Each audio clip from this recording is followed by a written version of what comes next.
Bonjour mes amis, me revoilà aujourd'hui avec une petite nouveauté, le conte du samedi.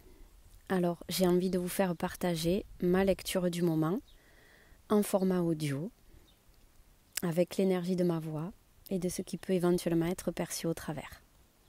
On est parti.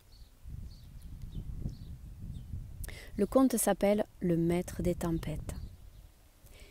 Il était une fois, dans un royaume ancien, enfoui entre les plis des montagnes les plus reculées, un village que le destin avait maudit de tempêtes incessantes.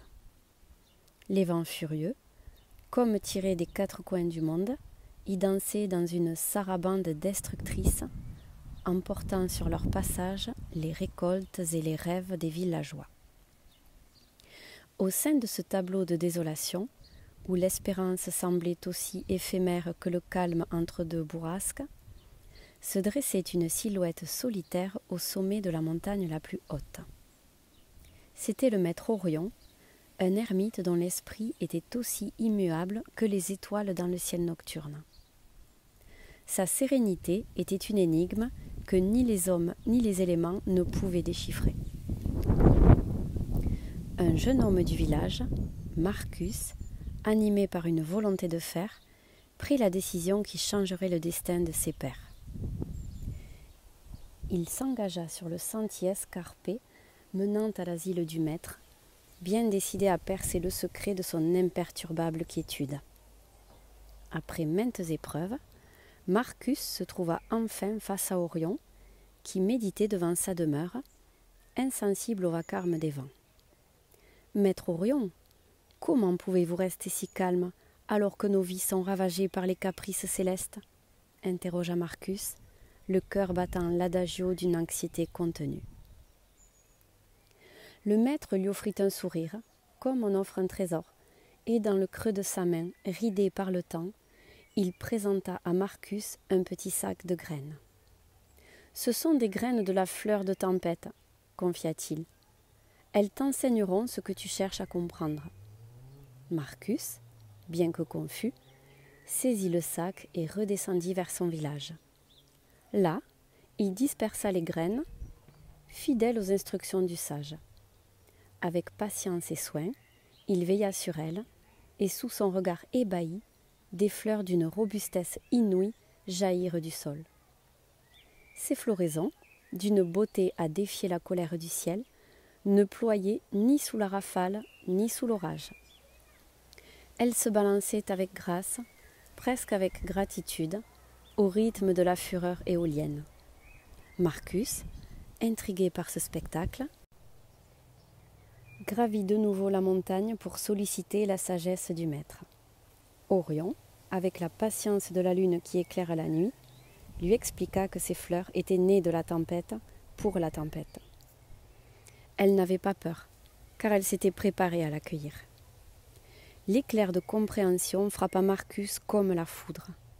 Il retourna auprès des siens, armé d'une résolution nouvelle.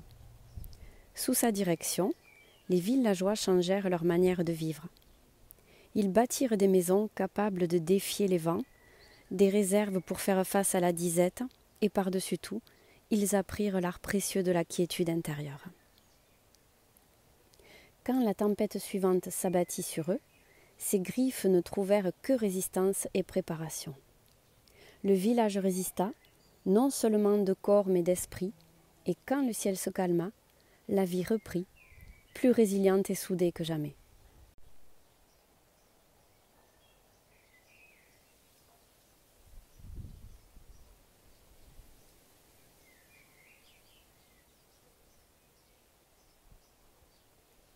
Ce conte, le maître des tempêtes, est une ode à la sagesse stoïcienne, un miroir des philosophies anciennes qui prônent que l'on ne peut contrôler les tempêtes de l'existence, mais que l'on peut maîtriser la manière dont on y fait face. L'histoire de Marcus et des graines de la fleur de tempête nous enseigne que l'acceptation et la préparation transforment les peurs en force. Elle nous souffle que dans la tempête de la vie, nous pouvons trouver non pas la fin, mais le début de notre véritable éveil. En plantant des fleurs de tempête dans le jardin de notre âme, Nous apprenons à embrasser chaque rafale, à danser sous chaque pluie et à accueillir chaque éclair, car ce sont eux qui nous rendent inébranlables.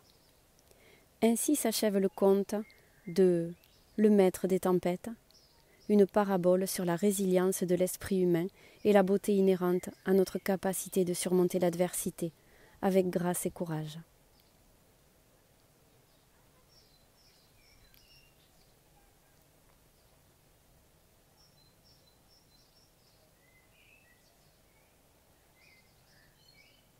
Ce que nous apprenons de ce conte. Ce que nous pouvons apprendre du conte Le maître des tempêtes est profondément ancré dans la sagesse stoïcienne, qui nous enseigne l'art de vivre en harmonie avec ce que nous ne pouvons changer et de cultiver notre force intérieure pour affronter l'imprévisible.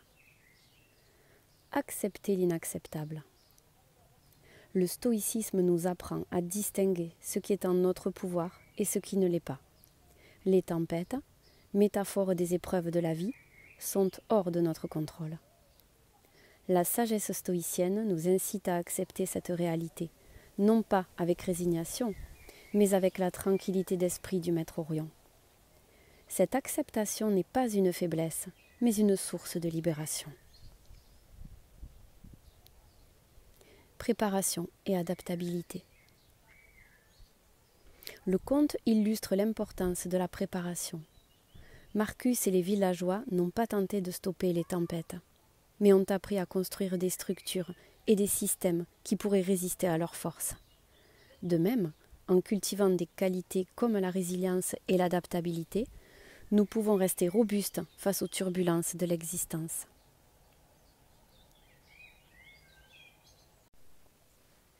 La tranquillité intérieure. La tranquillité d'Orion face aux tempêtes est emblématique de l'ataraxie stoïcienne, un état d'imperturbabilité face au désordre externe. Nous pouvons nous efforcer de cultiver cette paix intérieure en pratiquant la réflexion sur soi, la méditation et en maintenant une perspective rationnelle et objective sur les événements de la vie.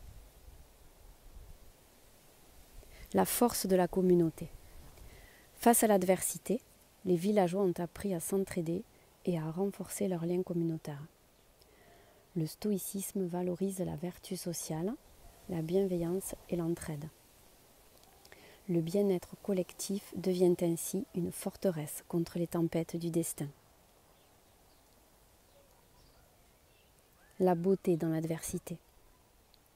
Les fleurs de tempête ne sont pas seulement robustes, elles sont également belles. Ce conte nous rappelle que la beauté et la croissance peuvent émerger des moments les plus difficiles. Les épreuves ne sont pas uniquement des obstacles à endurer, mais des occasions de nous épanouir et de révéler notre meilleur soi. L'opportunité dans l'obstacle.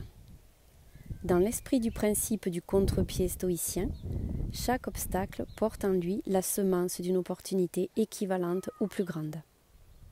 Les tempêtes ne sont pas que des sources de destruction, elles sont aussi des catalyseurs de changement et d'innovation.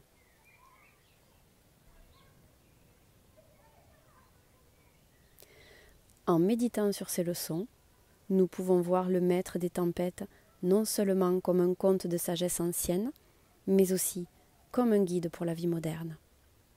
En intégrant ces principes stoïciens dans notre quotidien, nous pouvons nous efforcer de vivre une vie non seulement résistante aux tempêtes, mais enrichie et embellie par elles.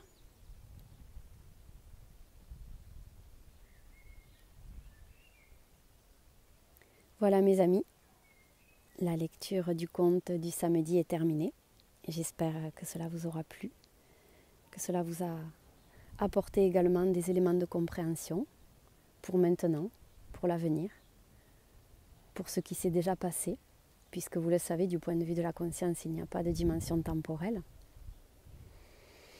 J'aimerais aussi votre avis sur l'idée de mettre en ligne régulièrement des petits contes de ce que je lis au quotidien, de vous le partager avec moi, partager mes réflexions pour que nous avancions ensemble. Si cela vous intéresse, si vous avez envie de parcourir le chemin avec moi, vous êtes les bienvenus les amis. Alors je veux bien que vous me fassiez un petit retour sur ce que vous en avez pensé. Si les espaces que j'ai laissés entre chaque réflexion, avec le chant des oiseaux, le bruit du vent, vous a plu, qu'est-ce que vous avez ressenti? Est-ce que cela vous plaît pour l'avenir, que je continue avec ces petits contes? Voilà, je vous laisse me faire un petit retour. Et en tout cas, c'est avec plaisir que je vous l'offre aujourd'hui. Je vous souhaite un très bon week-end et je vous dis à très bientôt.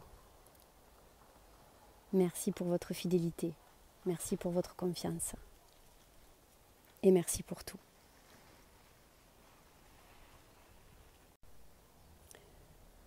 Le conte Le Maître des tempêtes est issu de l'ouvrage Le stoïcisme en 40 contes philosophiques par Leah Clark. Je mettrai les références dans la description de la vidéo.